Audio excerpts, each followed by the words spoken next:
জীবন আমার মরণ সবকিছু আল্লাহ তাআলার জন্য। কিন্তু ভাইয়েরা আমার, বাবাজিরা আমার, দুনিয়ার মধ্যে আমরা বেঁচে আছি, হায়াতটা যতদিন পাইলাম সবকিছু দুনিয়ার স্বার্থের জন্য কাজে লাগাইলাম, আল্লাহ তাআলার জন্য করলাম না।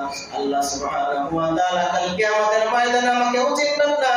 কারণ যে মানুষটা দুনিয়ার জন্য নামাজ আদায় করলো, যে মানুষটা দুনিয়াতে মানুষকে দেখানোর জন্য কুরবানি করলো, যে মানুষটা মানুষকে দেখানোর জন্য দান সুদা করলো, যার হায়াত এবং মওত দুনিয়ার জন্য হলো, আল্লাহ রাব্বুল আলামিন বলেন কিয়ামতের ময়দানে ওই বান্দা আমার আর ওই বান্দার মধ্যে কোনো বন্ধুত্ব থাকবে না, ওই বান্দার আর আমার মধ্যে কোনো বন্ধুত্ব থাকবে না।